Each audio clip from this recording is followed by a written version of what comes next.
Vous écoutez un podcast cinéma du Centre des Arts d'Enghien-les-Bains. Bah voilà, c'est un peu c'est la fin du voyage, c'est le terme du road movie. Vous allez voir, comme toute fin du road movie, ça se termine forcément mal, en tout cas dans le film, mais pas sur l'écran. Euh, alors c'est vrai que ça a été compliqué pour Sorcerer parce que je crois que ça fait partie, ça a failli devenir un peu l'Arlésienne. Hein, Sorcerer. Depuis le début, on se dit on va projeter Sorcerer et puis difficulté de récupérer le film, les droits.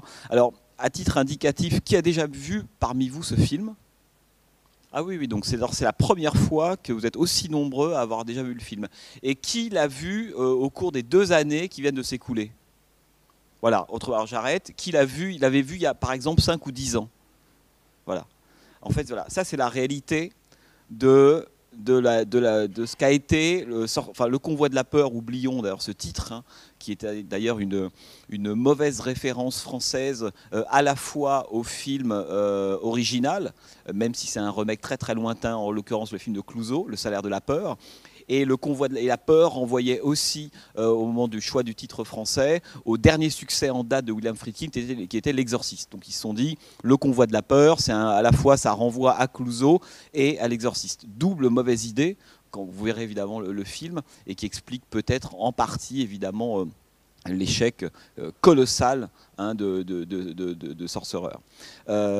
Tout ça pour dire que moi je me souviens, il y a une dizaine ou une quinzaine d'années, Sorcerer faisait partie de ces films, de ces pépites. C'était un petit peu le Graal de films qu'on avait beaucoup beaucoup de mal à trouver.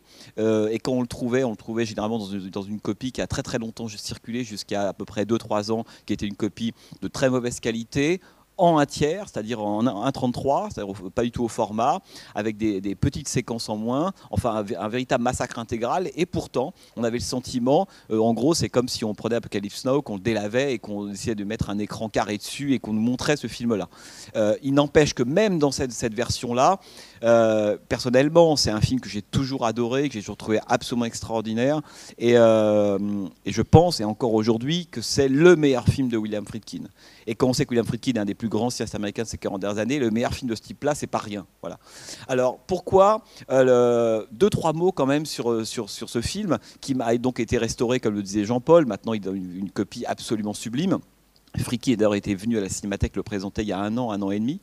Et c'était assez drôle d'ailleurs de voir combien, il y a encore une dizaine d'années, le convoi de la peur, la plupart des gens n'avaient pas vu ce film. Et au moment de la Cinémathèque, je m'amusais avec un ami critique en disant, si on avait posé ce jour-là une bombe sur la Cinémathèque, il n'y aurait plus le moindre journaliste culturel ou cinéma en France. Tout le monde était venu voir Friedkin présentant le convoi de la peur. Alors, il faut rappeler, mais on en parlera sans doute un peu plus longuement après, c'est que ce film, il est important pour 2-3 raisons. D'abord parce que c'est le 7e film de William Friedkin. Il faut se rappeler que William Friedkin appartient à cette génération dont on a beaucoup parlé il y a 2 ans, qui est évidemment celle de Nouvelle Hollywood. Il fait partie de ces 5 ou 6 cinéastes qui ont vraiment contribué à forger le nouveau style, hein, de ce cinéma américain des années 70. C'est un cinéaste en 1935, qui est né à Chicago, hein, qui a réalisé qui a fait de la télévision d'abord, du documentaire, du direct, de la docu-fiction comme on dit. Il y a dans sa carrière un premier coup qu'on oublie parfois, c'est que sa première œuvre, si on veut, c'est un documentaire qu'il va réaliser sur la vie d'un condamné à mort, qui s'appelle Paul Crump. Cet homme est dans le couloir de la mort, il attend son exécution. Et le jeune William Friedkin, qui travaille à ce moment-là à la télévision, pour une télévision de Chicago, décide d'aller tout simplement faire un petit documentaire, mais à l'époque il apprend à filmer, il ne sait pas trop comment faire, un documentaire sur ce condamné à mort. Et son idée, à l'époque, on est au tout début des années 60, son idée, c'est non pas de faire un film, on pourrait dire, empathique, un film à charge même, ni un film totalement, on pourrait dire, clinique, froid. C'est de faire un film qui se réinterroge sur les raisons pour lesquelles ce type-là a été condamné. Et faisant ce petit documentaire-là, Friedkin va mettre en fait à jour toutes on pourrait presque dire les vices de forme, tous les défauts de la procédure, et il va révéler finalement que le motif pour lequel ce type-là est dans le couloir de la mort et attend son exécution, ces motifs sont plus que fragiles, voire inexistants. Moralité, le gouverneur de l'État de l'Illinois, qui est donc là, évidemment l'état dans lequel est Chicago et Friedkin, va voir le film et suite à la vision de ce film qui s'appelle The People versus Paul Crump, va décider non pas de gracier l'homme qui est condamné à mort, mais de commuer sa peine en une peine de prison à vie. Bon. Pourquoi je vous raconte ça? Parce qu'il me semble, mais c'est personnel, il me semble que dans la future trajectoire de Friedkin, ce moment-là, il est absolument capital.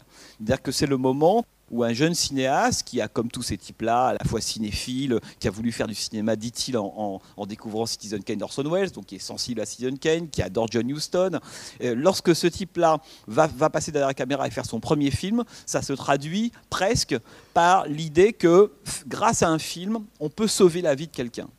Et je suis convaincu que dans la psychologie de William Friedkin, cette espèce d'hubris complètement fou qui va l'atteindre à un moment, ce côté assez mégalomane, hein, il le dira lui-même, hein, c'est quelqu'un qui a un ego surdimensionné, William Friedkin, et la folie de ses films vient aussi finalement de ce moment un peu étrange où en 62, il s'est rendu compte que lui, William Friedkin, grâce à un film qu'il peut faire, il peut sauver la vie de quelqu'un. Ce qui donne, à mon avis, un sentiment de pouvoir assez particulier. Et je suis convaincu que ce premier film-là aura une influence capitale sur la future trajectoire de Friedkin, au moins de 62 hein, jusqu'à 78, enfin 77, qui est la date de sortie de Sorcerer, puisque évidemment la carrière de Friedkin, elle va crescendo. Hein, il va faire des petits films, il va adapter Pinter, Les Garçons de la bande, L'anniversaire. Il va être un des premiers à traiter de l'homosexualité au cinéma. Et puis 71, il est appelé par les studios et il va faire son premier film pour les studios qui va être donc French Connection, succès absolument colossal. L'Oscar, 2 ans plus tard, L'Exorciste, 3e recette de l'histoire de tous les temps dans le cinéma américain. Donc ce type-là, en 73, il est sur le toit du monde, tout simplement. Hein. Et c'est intéressant parce qu'on se dit que Sorcerer, le film qui va venir après, est le produit de cet état d'esprit-là. Hein. Lorsque William Friedkin vient de sortir L'Exorciste, il fait partie de ces 3-4 cinéastes qui peuvent tout demander aux studios. Les studios n'attendent qu'une seule chose, après l'homme qui a eu les Oscars et le box-office, qui est la totale, il peut tout faire. Et il va quand même attendre. Hein, il va lui falloir quand même 4 ans avant d'accoucher de Sorcerer, alors que ses autres copains continuent à faire des films, etc. Il y arrive beaucoup de choses, notamment il va créer au début des années 70 une de petite maison de production qui s'appelle la Directors Company, puisque d'un seul coup les studios voient que ce type-là a du succès et ils décident de réunir 3 cinéastes en leur disant, ces 3 cinéastes-là, c'est Coppola, Bogdanovich et lui, qui vont créer la Directors Company en lui disant, écoutez, vous pouvez faire tous les films que vous voulez du moment maintenant que leur budget ne dépasse pas 3 millions de dollars, vous prenez 10% des bénéfices, et c'est comme ça que ces 3 types-là sont en train presque de réaliser le rêve de l'auteur à l'européenne à l'intérieur des studios. Et c'est comme ça d'ailleurs que c'est dans ce petit cadre que vont être produits Commandant secrète de Coppola, Pepper Moon, avoir papa de Bogdanovich, et ensuite Daisy Miller, etc. Et Friedkin finalement ne travaillera jamais dans ce petit cadre-là. Mais il va mettre du temps avant de trouver son prochain projet. Il y a plusieurs projets entre L'Exorciste et Sorcerer que Friedkin va évaluer, sur lesquels il va éventuellement travailler. Alors c'est assez drôle de se dire que parmi ces projets, il y a Serpico de Sidney Lumet. C'est pas lui qui évidemment le fera. Il y a Né un 4 juillet, tiré du bouquin de Ron Kovic. Souvenez-vous que Né un 4 juillet, ça sera finalement Oliver Stone qui le réalisera des années plus tard, alors qu'après le refus de Friedkin, il y aura aussi le désistement de Michael Cimino, ça sera finalement Oliver Stone qui réalisera Né un 4 juillet. Donc il a Cruising, un film qui compte faire assez vite, hein, sur l'histoire, vous l'avez peut-être vu, ça deviendra un film en 80 avec Al Pacino qui raconte l'histoire d'un serial killer qui sévit dans les milieux homosexuels de New York. Sachez quand même que Cruising a failli être réalisé à l'origine par Steven Spielberg. Ça aurait été intéressant, j'aurais aimé voir le Cruising de Spielberg. Et donc il a plusieurs projets avant finalement que l'idée lui vienne. À l'occasion d'un entretien avec un journaliste qui lui demande les films qui l'ont vraiment marqué. Et là, spontanément, il répond, alors à la fois Citizen Kane, etc. Et il répond Le salaire de la peur de Clouseau. Film qu'il n'a vu en fait qu'une seule fois, 25 ans auparavant, mais qui a laissé en lui un souvenir impérissable. Et commence à travailler en lui cette idée, finalement, de faire un remake du film de Clouseau. Mais Friedkin s'appelant Friedkin, il est hors de question de se mettre dans les pas d'Henri Georges Clouzot, même s'il reste respectueux à l'égard du maître, même s'il va lui dédicacer finalement Sorcerer, le film que vous allez voir là est dédicacé à Clouzot.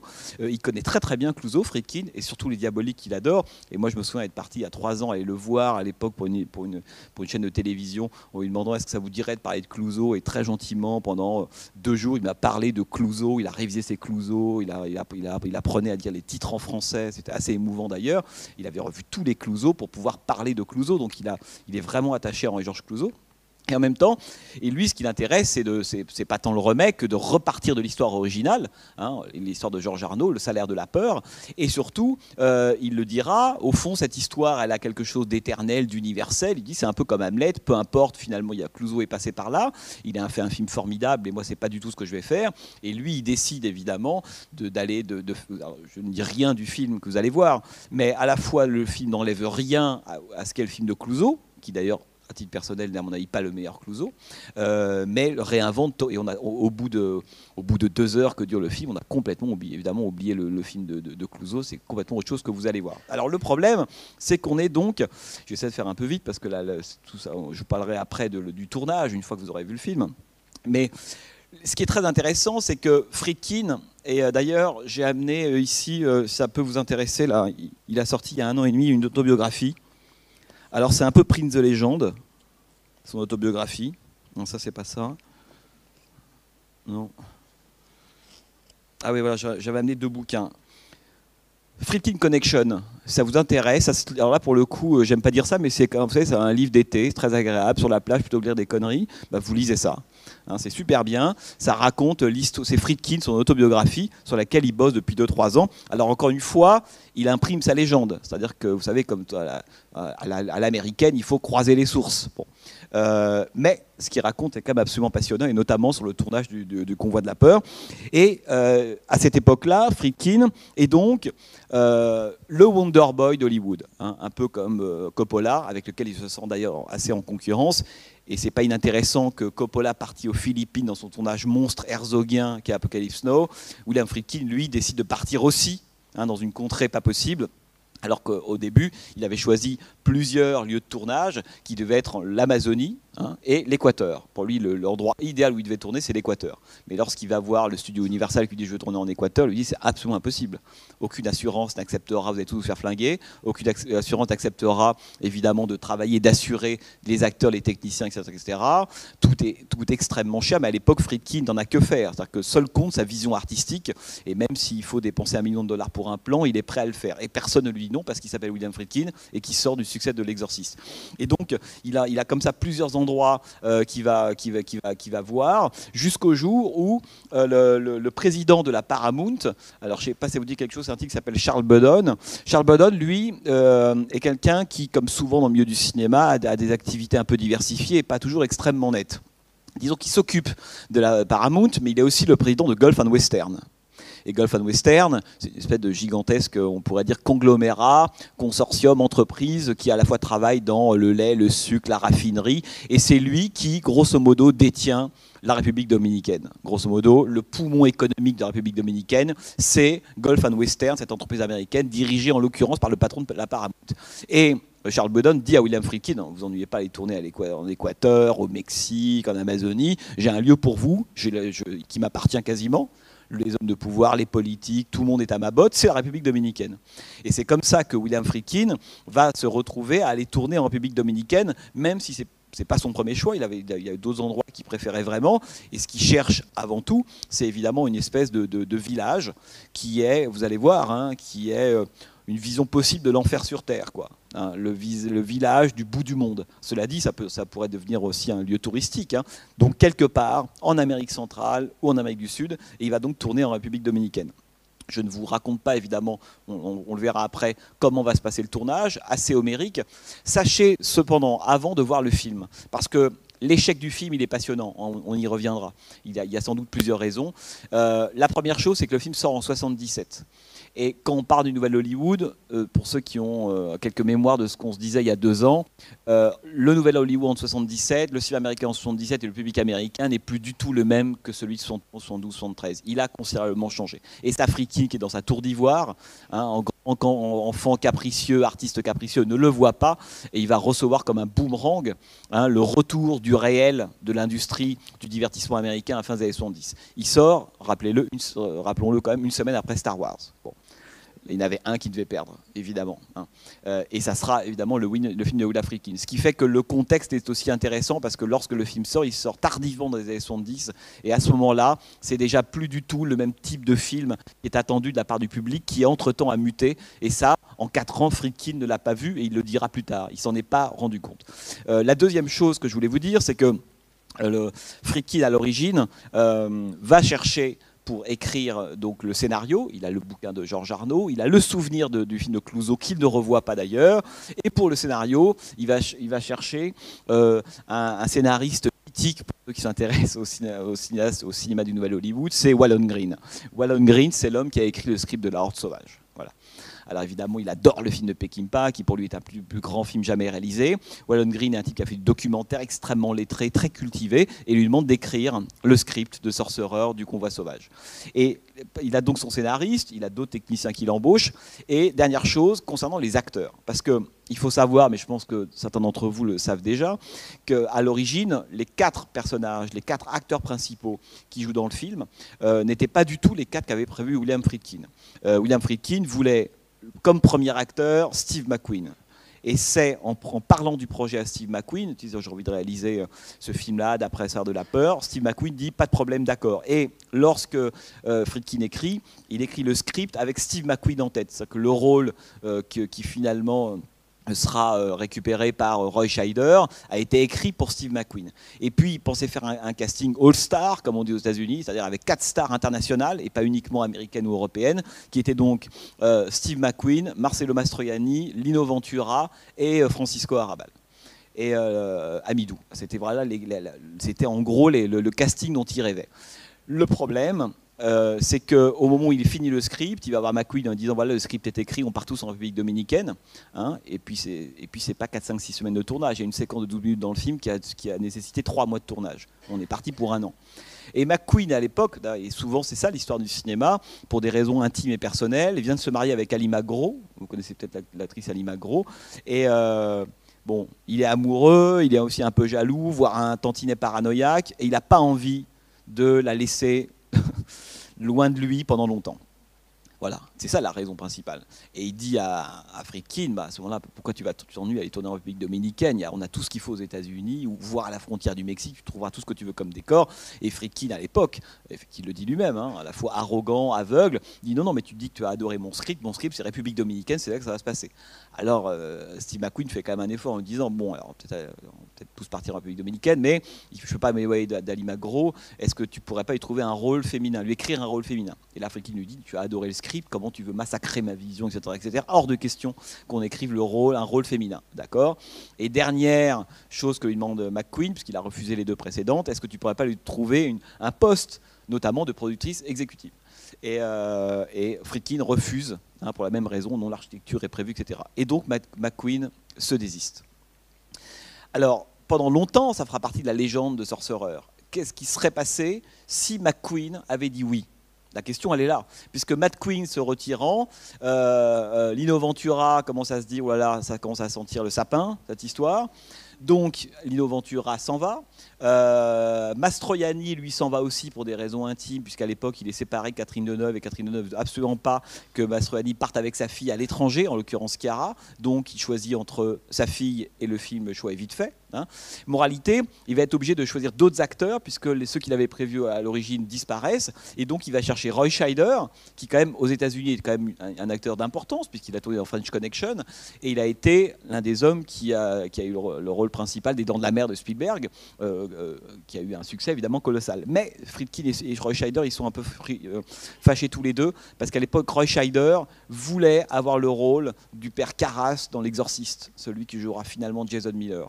Et entre eux, il y a une friction, depuis ils ne se sont pas parlé. Et finalement, Roy Scheider revoit Friedkin et accepte de jouer le rôle principal. Et ensuite, il aura donc Bruno Kremer, qui est formidable dans le film. Amidou sera le seul d'ailleurs à rester du casting original. Et puis il y a une dernière histoire assez drôle sur Francisco Rabal, vous la connaissez peut-être, c'est que lorsque William Friedkin tourne French Connection en 71, il fait son casting, Gene Hackman, Roy Scheider, et puis pour le parrain, le chef de la French Connection, il veut Francisco Rabal. Voilà. Et donc Friedkin demande à son directeur de casting, bon, tu me trouves ce type-là, hein, etc. Tu le fais venir d'Europe. Et donc il lui envoie le script. Francisco Rabal, a priori, est d'accord. Le directeur de casting lui dit, il a donné son accord, il va venir. Et Francisco Rabal arrive à New York et Friedkin, très poli, vient l'accueillir à l'aéroport. Et là, il se rend compte que c'est pas Francisco Rabal qui vient d'arriver et que cet acteur qui est là, c'est Fernando Doré, et que le directeur de casting s'est planté. Il s'est planté d'acteur. Et moralité, il a un des acteurs des films de Buñuel qui vient. Et pour lui, c'est une catastrophe. Il adorait Rabat, il trouve que le bouc de Fernando Doré est ridicule, enfin ça va pas du tout. Et finalement, aujourd'hui, on a oublié tout ça, mais c'est Fernando Doré qui jouera donc le patron de la French Connection, etc. Mais c'est pas du tout lui qui était prévu. Et quand Friedkin va chercher Francisco Rabal pour Sorcerer, en fait, c'est son choix de départ de French Connection. Il dit bon, cette fois, on va pas se tromper, hein, c'est vraiment vous qui allez venir, et il vient pour jouer le rôle principal. Donc voilà, pardon pour cette présentation un peu longue, on parlera un peu plus longuement du tournage. Mais en fait, pour terminer, on pourrait dire ce que Friedkin n'a cessé de dire depuis 20-25 ans et qui pour moi est toujours une question. C'est que lui se demande évidemment les raisons de l'échec de Sorcerer. Il y en a sans doute plusieurs et on y reviendra tout à l'heure. Mais évidemment, le cas McQueen est important parce que le tournage a lieu en 76-77, McQueen meurt à 50 ans en 80 et donc il reste convaincu que si McQueen avait dit oui, autre casting, autre éclairage, le film aurait été peut-être reçu différemment. Et Friedkin a depuis cette phrase qui est devenue quasiment un slogan chez lui, il dit à l'époque j'étais trop idiot, trop arrogant, trop impu de moi-même pour me rendre compte que un gros plan de Steve McQueen valait tous les paysages du monde. Voilà. Et j'aime assez ça parce que à la fois c'est juste et en même temps je suis pas sûr que ce soit vrai. Et donc voilà, en voyant le film, est-ce que vous penserez toujours ça, hein, à savoir que finalement un gros plan de McQueen eût mieux valu que les gros plans de ces paysages qui évidemment, vous allez le voir, racontent une histoire qui a disparu de l'histoire du cinéma. Plus personne ne fait des films comme ça. Il n'y a pas d'effets spéciaux, il n'y a pas de CGI, on est à l'autre bout du monde. Les acteurs ont vraiment souffert, ils ont vraiment transpiré, il y a vraiment des accidents, j'en parlerai après, la malaria. Hein, le cinéma est devenu un truc totalement hygiéniste aujourd'hui, le pire c'est que l'écran bleu déteigne sur vous. Voyez, donc là, c'est aussi, quand on voit ça, c'est un peu comme revoir des films comme Fitzcarraldo, etc. C'est voir s'il y a il y a un peu une part de nostalgie, me semble-t-il, parce qu'on se dit que on verra plus jamais des films comme ça. Voilà, tout simplement. Voilà, le vieux con se retire, vous souhaite bonne projection et vous dit à tout à l'heure. Est-ce que certains d'entre vous n'ont pas aimé le film? Pour qu'ils prennent tout de suite la sortie, puis après non, évidemment que c'est dur de parler après un film comme ça. Est-ce que vous avez, vous, des premières réactions? Est-ce que c'est un film auquel vous vous attendiez ou pas du tout non? Vous l'avez découvert, vous, par exemple? J'essaie de résumer ce que vous avez dit. Pour ce monsieur, c'est quoi votre prénom? Yann. Pour Yann, pour lui, c'est l'échec commercial dont on parlait au début. Pour quelles raisons? Il y en a plusieurs, évidemment. Le film ne marchera pas en salle. Et quand je dis ne marchera pas, ça sera un échec cinglant qui fera que Friedkin partira à Paris totalement déprimé, épousera Jeanne Moreau. Alors, je ne sais pas si c'est à cause du film, mais en tout cas, il épousera Jeanne Moreau juste après. Ils ont été mariés pendant 2 ans, de 67 à 79. Et il mettra du temps à s'en remettre, William Friedkin. Il reviendra au cinéma en 80, mais il mettra du temps à s'en remettre dans le sens où pendant des années il ne parlera pas et personne ne lui parlera de Sorcerer, hein, parce que ça c'est en grand cinéaste américain qui se respecte, quand il y a comme ça un flop, une casserole, c'est quelque chose qu'on veut plutôt oublier. Donc c'est un échec commercial énorme, absolument colossal, puisque le film devait coûter dans les 5-6 millions de dollars au début, a terminé à 22, comme souvent hein, dans ces histoires-là. Alors peut-être qu'on voit aussi sur l'écran, et là je pense que ça se voit aussi, combien est-ce que le film ne fait aucune concession, hein, et notamment la fameuse séquence du pont, la grande qui arrive pile au milieu du film d'ailleurs, qui dure pourtant 12 minutes et qui a donc nécessité 3 mois de tournage pour une raison toute bête, c'est qu'à l'époque, William Friedkin voulait qu'il y ait un certain type d'éclairage pendant la séquence, en l'occurrence un éclairage gris, nuageux, qu'on ne voit pas le soleil. Et le problème, c'est que là où il se trouvait en République dominicaine, le soleil vers 10h30, 11h se levait, éclairait tout le plan, ce qui rendait impossible le tournage entre 11h et 7h du soir. Et donc lui aurait pu dire, puisque c'est pas grave, on va s'arranger avec des filtres, on fera des gros plans, on va masquer le fait qu'on tourne alors qu'il y a du soleil. Lui a dit non, tant qu'il y a du soleil, on ne tourne pas. Et donc, ils attendaient entre 11h du matin et 7h du soir, faisant d'autres plans, etc., sur ce pont, d'ailleurs qui a été détruit, reconstitué ailleurs. Il y a un nombre d'histoires incalculables autour de cette séquence absolument homérique, hein, qui est presque le budget d'un film à lui tout seul, hein, pour ces 12 minutes de film.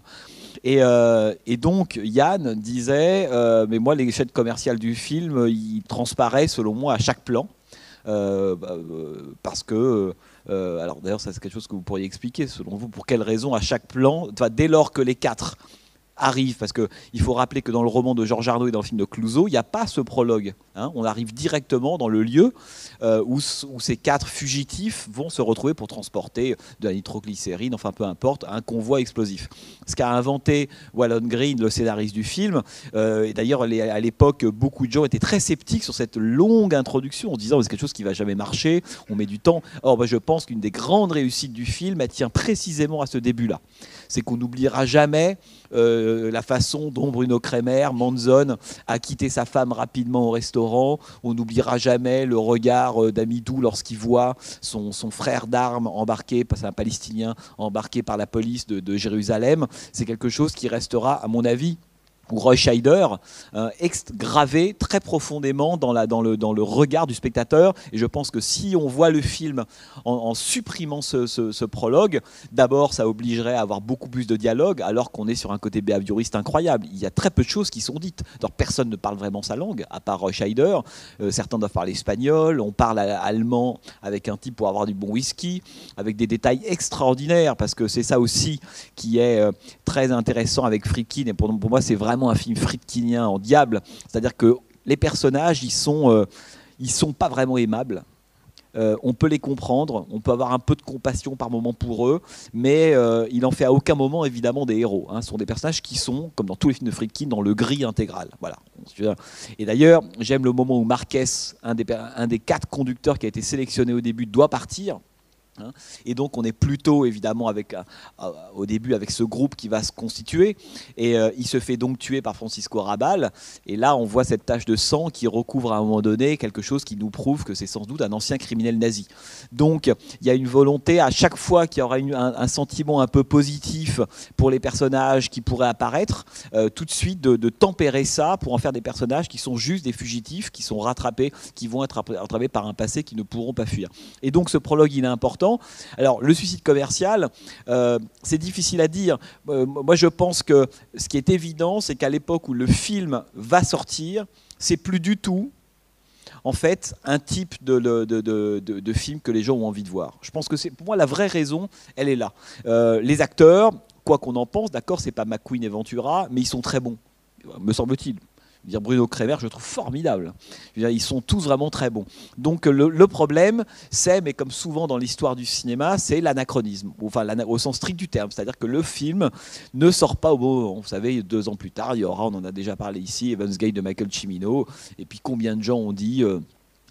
d'ailleurs c'est même devenu un discours, oui mais peut-être Heaven's Gate sorti en 71 aurait eu un succès colossal, peut-être, on n'en sait rien. Il n'empêche que sans doute qu'il sort là à un mauvais moment, et moi je pense que c'est quand on voit ce qu'est le cinéma américain entre 77 et 79, hein, que ce soit le récit, on pourrait dire, de la reconquête, de la reprise en soi du rêve américain façon Rocky, l'arrivée des films disco comme La Fièvre du samedi soir, l'arrivée de Star Wars, je peux vous faire une liste colossale de la façon dont le cinéma américain à ce moment-là a déjà son esprit dans les années 80. Il a déjà quitté le nouvel Hollywood. Et là, Friedkin arrive avec son film le plus radical.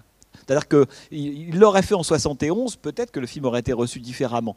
Mais dans French Connection, il y avait encore, on pourrait dire, un genre, en l'occurrence le polar, des poursuites, un méchant vraiment identifié. Il y avait des choses auxquelles on pouvait se rattacher, même si déjà on sentait que le personnage auquel s'attachait Friedkin n'était pas un héros comme les autres, quoi. Popeye Doyle dans le film que joue Gene Hackman est déjà un type qui va sur la pente du mal, toujours un peu malade. Et d'ailleurs, on peut considérer que la toute fin du film, lorsque Roy Scheider se perd dans cette espèce de désert, qui entre parenthèses est la seule séquence du film, à part les 4 séquences du prologue bien sûr, qui n'a pas été tournée en République dominicaine, mais au Nouveau-Mexique. Dans un espèce de désert qui existe encore aujourd'hui, qui est une propriété privée d'un territoire Navajo, un lieu sacré. Et d'ailleurs, il a fallu que Friedkin demande l'autorisation des Indiens Navajo pour pouvoir tourner là. Donc ça, c'est un lieu qui se trouve aux États-Unis, qui est une espèce d'endroit, voilà, un lieu sacré où les Indiens viennent se recueillir, dans lequel Friedkin a pu tourner. Et cette séquence-là, pour ceux qui se souviennent de French Connection, par exemple, et de la fin de French Connection, lorsque Popeye Doyle erre comme un dératé à l'intérieur d'un espèce de hangar et pense voir l'ombre partout du méchant, on a exactement le même type de mouvement à la fin du Convoi de la peur. Les films de Friedkin, c'est comment est-ce que des hommes se perdent. Tout simplement, ça raconte ça, les films de Friedkin. Et ils se perdent parce qu'ils ont côtoyé le mal, parce qu'ils l'ont frôlé d'un peu trop près, parce qu'ils l'ont connu. En tout cas, ils n'y échapperont pas. Et c'est cette histoire-là d'un homme qui, plus il avance, en l'occurrence Roy Scheider, plus il se perd. Et moi, il me semble, mais je pense qu'on peut avoir plusieurs lectures de ça, que la femme avec laquelle il danse à la fin, qui pour moi est une des plus belles séquences du film. Lorsqu'à la fin, le moment, l'idée géniale quand même que, après ce qu'on vient de voir, qui est quand même une espèce de... C'est Herzog, c'est Aguirre, Fitzcarraldo en République dominicaine avec la folie de Friedkin, tout ça mélangé. Lorsqu'on sort du film et qu'on sent dans ce petit café qu'au fond, ça arrive, mais c'est trop tard. L'ère de Roy Scheider n'est pas du tout l'ère conquérant du type qui a gagné, comme il le dit à un moment donné, le double, voire le quadruple de sa part. Ce qui d'ailleurs, entre parenthèses, est un dialogue auquel tenait Friedkin parce qu'il ne voulait pas qu'on s'identifie trop au personnage. Et que lorsque Roy Scheider dit « génial, ils ne vont pas s'en sortir, on aura le double départ », ça jette comme un tout petit peu un froid sur le personnage. En permanence, il joue avec ça. Y compris Francisco Rabal, qui est le personnage sans doute le moins sympathique, celui qui a tué Marquez. En même temps, on se rend compte que Marquez est un criminel de guerre. Bon, un ancien criminel de guerre nazi. Et en même temps, c'est lui qui va sauver à la fin Roy Scheider. Et puis quand il meurt, dans le camion, on peut avoir un petit peu d'empathie ou de pitié pour lui. Donc le film est en permanence sur cette idée qu'il faut toujours garder des personnages à la frontière de l'héroïsme et de l'anti-héroïsme. Ce sont des gens qui sont ni des gens recommandables, ni des gens du côté du bien, ni du côté du mal. Et Popeye Doyle, dans French Connection, à la fin, il termine exactement comme ça, dans un espèce de délire mental et personnel, où en fait, ce qu'il poursuit, c'est dans sa tête. Et on voit bien que quand Roy Scheider se retrouve dans cette espèce de décor lunaire, vraiment lunaire, d'ailleurs j'aime bien comment est-ce que l'espace qualifie aussi à un moment l'idée que le mec mentalement est perdu. Donc il y a l'état que l'espace est aussi une planète étrangère parce qu'il s'est lui-même perdu. On a l'impression qu'il est sur Mars parce qu'il ne sait plus où il est. Et en même temps, lorsqu'il arrive dans ce petit village, à la toute fin, donc on croit qu'il a gagné mais il n'a rien gagné, il est tout seul, il amène sa petite caisse d'explosifs, de glycérine. Et lorsqu'il reçoit le chèque, donc, on a presque le sentiment qu'il attend que en fait, ce qui doit lui arriver arrive enfin.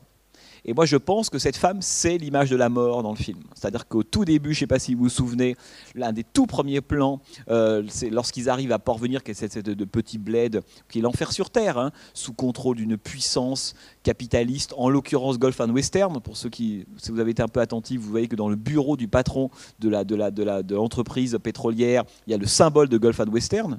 Et à l'époque, lorsque le producteur du film lui-même, qui possède ça, voit ça, j'ai autant dire qu'il a accusé le coup.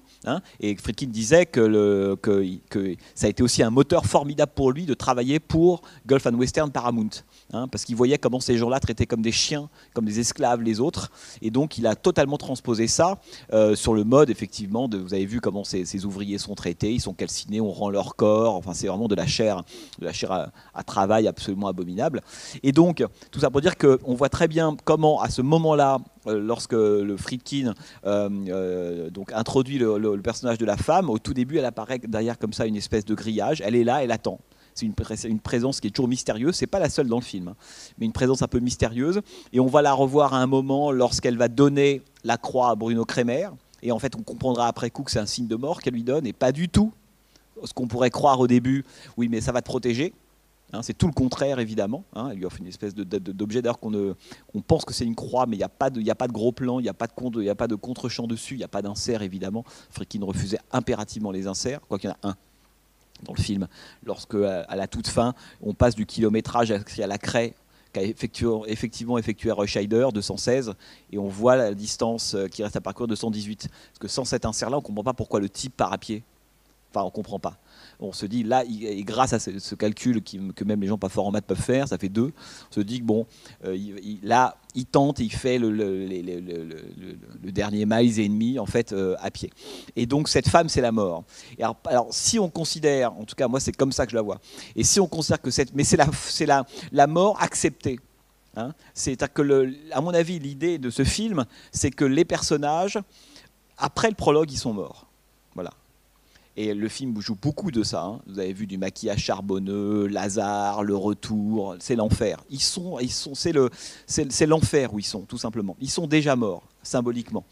Donc en fait, le récit, là où c'est un suicide commercial peut-être, c'est que le récit ne fait jamais croire que si ils arrivent à transporter ou à mener à bon port cette cargaison, nouvelle vie, c'est reparti comme en 40. Non. Le truc est mort dès le départ. Je pense que c'est ça, le côté non commercial du film, c'est que le film se dirige vers un dénouement qui est pessimiste, nihiliste, comme l'était Friedkin à l'époque, dans tous les cas, et que rien ne le fera varier. Aucun retournement de situation, aucune embellie, rien du tout.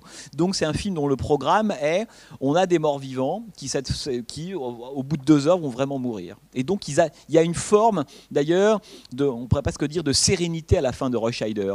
Lorsqu'il comprend, de toute façon, il est mort. Il a touché un peu d'argent, mais quelqu'un va venir. Il peut pas sortir de cette espèce de lieu qui est une prison à ciel ouvert, qui a envie d'aller passer un peu de temps dans cet endroit qui est absolument terrifiant.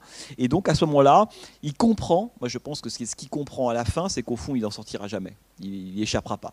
Et donc là, il invite la mort à danser. Il lui dit, puisque tu vas m'avoir, autant que ce soit fait dans les règles de l'art. Et il danse avec elle. Et j'aime beaucoup cette séquence de fin parce que c'est à la fois un personnage, cette femme qu'on voit lessivée, muette, qui ne dit évidemment rien. En même temps, il l'invite à danser. Et dès lors qu'il l'invite à danser, travelling arrière, on ressort à ce moment-là du petit bar et on voit arriver les 2 types du début qui arrivent. La musique de Tangerine Dream qui renvoie à une espèce à une musique quasi mécanique, hein, d'un mouvement inexorable. Hein. C'est ça la pulsation de la musique en permanence. Cette idée que quoi qu'on fasse, il y aura toujours Tangerine Dream derrière. Et d'ailleurs, des années plus tard... D'ailleurs, je dis ça parce que si je dis ça, c'est parce que je sais un truc quand même. C'est que des années plus tard, si vous allez sur Internet et vous regardez des confs de Friedkin aux États-Unis ou des Q&A, des choses comme ça, et depuis 2-3 ans, Friedkin s'amuse à répéter à qui veut l'entendre et surtout à qui peut le comprendre que depuis 1 an ou 2, il entend la musique des Tangerine Dream dans sa tête. Je lui dis mais pourquoi parce que j'ai revu il y a 1 semaine et je lui dis mais pourquoi vous répétez toujours que vous entendez votre musique de Tangerine dans la tête, etc. Et en fait, pour la faire court, et en discutant, je comprends que ce qu'il est en train de me dire, c'est qu'il a 80 ans, que évidemment l'essentiel de sa vie et de sa carrière sont derrière lui et que la fin approche. Voilà. Et autrement dit, ça veut dire qu'il avoue aujourd'hui, 30 ans après, 40 ans après le film, que cette musique-là, elle renvoie dans sa tête à la marche de la mort. Hein, c'est pas forcément quelque chose d'horrible, parce que c'est une belle musique, mais il sait que c'est ça qui arrive.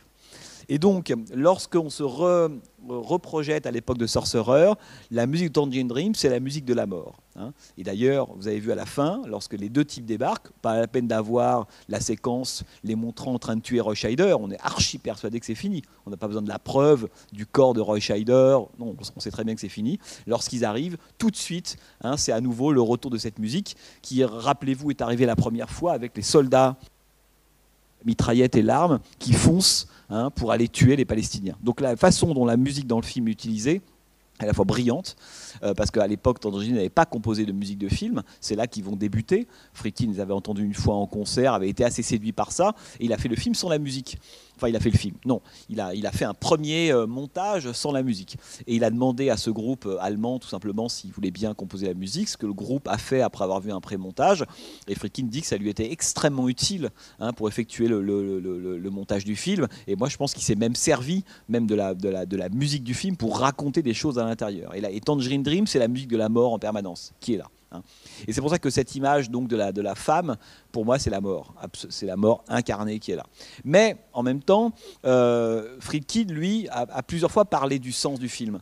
Parce que j'imagine que certains d'entre vous ont des lectures différentes du film, qui, moi, en même temps, me semblent relativement simples dans le sens où je dirais deux choses. La première chose, ce qui me semble le plus fascinant dans Sorcerer, indépendamment du fait qu'on se rend compte que le tournage a vraiment eu lieu, quoi. Voilà.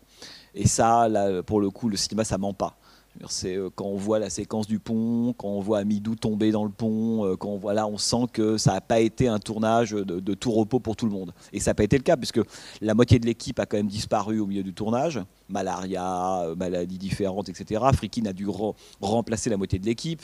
Il y a eu beaucoup d'histoires. Ils étaient aussi surveillés par des agents, des fédérales, qui sont les flics d'Amérique du Sud, qui étaient infiltrés sur le tournage. Et un jour, Friedkin a dû virer une partie des membres de l'équipe parce qu'on avait retrouvé de la drogue sur eux.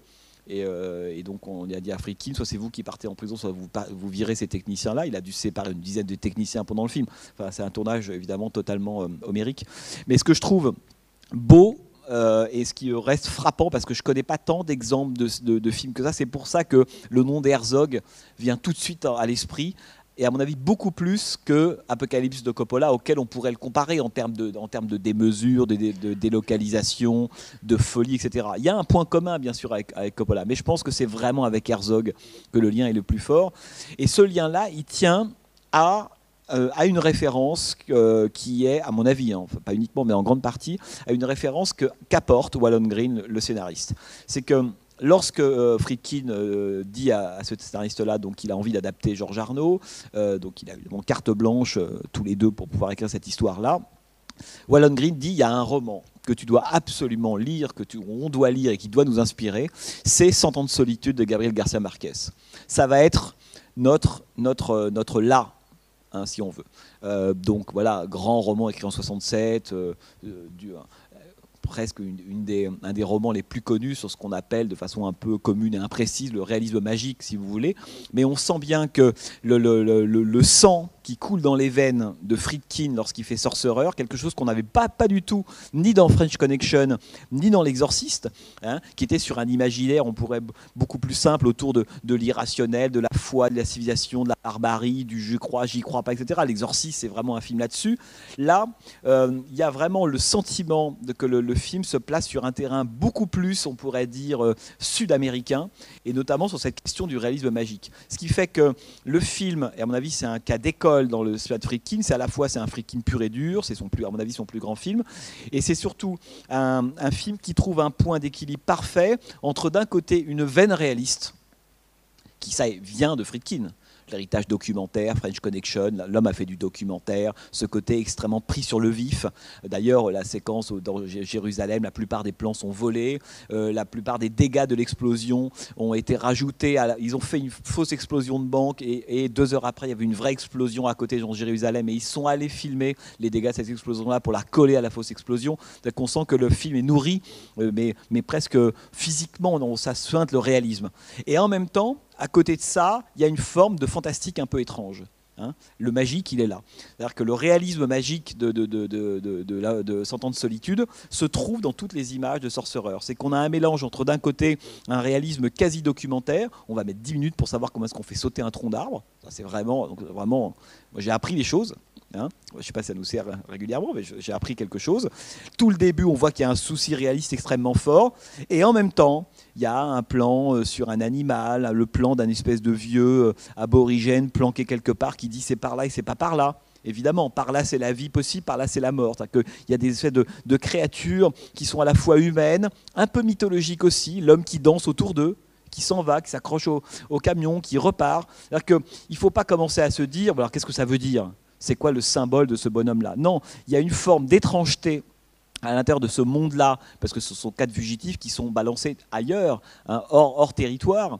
Et il y a une forme d'étrangeté dans la façon dont Friedkin filme, hein, cet univers, le rapport des personnages à l'espace, qui à mon avis doit évidemment beaucoup au bouquin de Gabriel Garcia Marquez, mais qui explique surtout la singularité du film. Hein. C'est vraiment cette espèce de mélange constant entre un réalisme mais physique, On sent le moment où on met la main dans la caisse de glycérine, l'eau.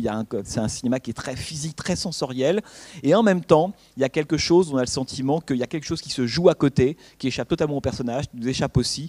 Une forme d'élégance magique, quoi, qui est toujours là autour, en train de rôder, grâce notamment au personnage, à la façon dont il va filmer certains insectes, certains lieux, le cadavre dans la rue, des drôles de choses. Et je pense que, pour moi, c'est la réussite absolue du film. Alors, il faut quand même dire un mot du titre. Sorcerer, parce que oublions le titre français, mais Friedkin a souvent dit que une des autres raisons éventuelles de l'échec commercial, c'était le titre. 77, Sorcerer, tout le monde se dit, l'homme qui a fait l'exorciste tourne Sorcerer. Bon, alors évidemment, on pense que c'est pas une suite, mais en tout cas on va être dans le même état d'esprit, on va être dans le même type de domaine, le même type d'espace, etc. Et or, évidemment, ça n'a rien à voir avec l'exorcisme. Mais le titre, évidemment, a joué en défaveur du film. Alors le titre, ça vient d'où? Ça vient de quelque chose d'extrêmement simple, c'est que Friedkin est un grand amateur de jazz et écoutait à ce moment-là en boucle un album de Miles Davis qui s'appelle Sorcerer, et il a eu l'idée d'appeler son film comme ça, après avoir écouté l'album de Miles Davis. Et d'ailleurs, il l'appelle comme ça. Pour ceux qui s'en souviennent, il dit ça, mais je pense qu'il n'est pas totalement au clair là-dessus. C'est qu'à la fois, le film est radicalement différent de l'Exorciste. En même temps, il y a une forme d'étrangeté qu'il avait testée dans l'Exorciste qui l'intéresse malgré tout. Et comme il n'est pas sûr de son coup, il se dit on ne sait jamais. D'ailleurs, moi, je pense qu'il y a des actes manqués dans le film. Enfin, il y a des images manquées, dans le sens où je pense qu'il se doute que c'est un peu hardcore ce qu'il est en train de faire. Et que alors, tout le monde lui dit ça va être génial, ça va marcher, il y aura un immense succès public, il sent qu'il y a quand même un petit risque. Et donc, il se rattache par moments dans le film à l'exorciste. De façon totalement artificielle d'ailleurs, on sent que lui-même, comme une sorte de talisman, quoi. Et je ne sais pas si vous avez remarqué, il inscrit le mot Sorcerer sur un des camions, mais surtout, il y a l'ombre du démon Pazuzu qui est dessinée sur un des camions. Et alors là, moi, c'est un truc que je me suis toujours demandé, mais pourquoi être allé mettre l'ombre du démon Pazuzu, la silhouette sur le camion? Et moi je pense que c'est à ce moment-là, Friedkin se dit on est vaguement dans quelque chose qui pour certains pourra paraître un peu ésotérique, même si c'est beaucoup moins simple et lisible et clair que dans l'Exorciste. Et je pense que c'est aussi une forme de talisman, quoi. C'est que si je dessine Pazuzu sur un des camions du film, peut-être que ça me portera chance et que le film marchera autant que l'Exorciste. Évidemment, c'est tout le contraire, c'est produit. Et les camions, là aussi, les camions invitent une lecture symbolique. Alors on se dit, Lazare, c'est parti. En même temps, bien sûr, Lazare, ça semble être une évidence, parce que ce n'est qu'une histoire on pourrait presque dire que c'est qu'une histoire de résurrection ratée, quoi, Sorcerer. C'est ça ce dont parle le film. Et en même temps, Friedkin avait gardé l'idée, tout simplement, de beaucoup de camions qu'il avait vus en Amérique latine, en Amérique du Sud, et les truckers, les camionneurs avaient l'habitude comme ça de mettre des noms souvent un peu mythologiques, Hercule, des choses comme ça sur leurs camions. Il avait gardé cette idée qu'il avait trouvée formidable, et il l'avait même un peu humanisée. Vous avez vu la façon dont la bouche des camions, on voit bien que là c'est pas les quatre personnages qui ont customisé les camions. On sent qu'il y a une volonté d'anthropomorphiser terriblement ces différents camions. Il y a presque un côté duel par moment dans la façon de les traiter, avec d'ailleurs un plan qui m'a toujours beaucoup intrigué dans ce film. C'est après qu'ils aient fini de remettre à niveau les camions, de les avoir nettoyés, etc., etc. Je ne sais pas si vous vous souvenez de ce plan, totalement en contre-jour, avec 2-3 projecteurs derrière. Voilà. Là, on est en 77 et on dirait un film d'Adrian Lyne. C'est assez marrant de voir combien, dans ce plan-là, c'est esthétiquement ce que sera tout le cinéma américain des années 80. Un cinéma suréclairé, hygiéniste, bleu. En gros, c'est ça. Et il est dans ce plan-là, déjà. 3 ans auparavant. Et je trouve ça vachement intéressant de voir que c'est un plan qui jure totalement par rapport à l'esthétique du film, qui est une esthétique pluvieuse, grisâtre, ocre, verte, etc., etc. Et d'un seul coup, on a presque ce plan qui semble sorti d'un clip vidéo. Oui, non. Oui, bien sûr. Oui, si ce n'est que là, si on compare les deux, c'est pas du tout la même. L'un va a priori, va vers la vie, alors que eux partent complètement vers la mort. Oui. C'est vrai. Et l'autre chose, c'est le destin, parce que Friedkin a dit, mais de toute façon, moi, mon film, alors on peut en parler des heures. effectivement les symboles, les personnages, les moments où il y a deux choix. J'aime beaucoup la façon dont Friedkin se dit les choses ne tiennent jamais à rien. Le film, il avance beaucoup par petites choses comme ça. Si Amidou n'était pas passé par la fenêtre, il serait mort. S'ils avaient pris le bon embranchement, il ne serait pas tombé sur ce pont. Et donc sur les espèces de rebelles par la suite. Il y a comme ça une série de petits moments où on se dit que en fait, l'évolution du récit ne tient pas à grand-chose. Hein, un choix possible entre deux choses. Si Roy Scheider n'avait pas regardé sur le côté, peut-être qu'il n'aurait pas pris effectivement, il ne se serait pas enfoncé dans le camion, l'accident, et ce qui contraint, etc. Ouais, et tout est comme ça dans le film. Et Friedkin disait, mais il y a deux métaphores centrales, me semble-t-il, c'est lui qui le disait. Il y a Sorcerer, le titre Sorcerer, indépendamment de son origine, Miles Davis, éventuellement le rapport à l'exorciste. Sorcerer, c'est l'esprit sorcier du destin. Voilà, il dit c'est ça, dans ma tête c'est ça. Et effectivement, hein, quand on revoit Sorcerer en se disant qu'il n'y a pas de sorcier qui se balade, évidemment, il n'y a pas de gris-gris, il n'y a pas d'alchimie, non. C'est l'esprit sorcier du destin. Hein. Ces quatre hommes-là vont être confrontés exactement à ça. Dès le début, d'ailleurs, on voit cette espèce de tête qui apparaît sur le titre Sorcerer, jusqu'à la fin, évidemment.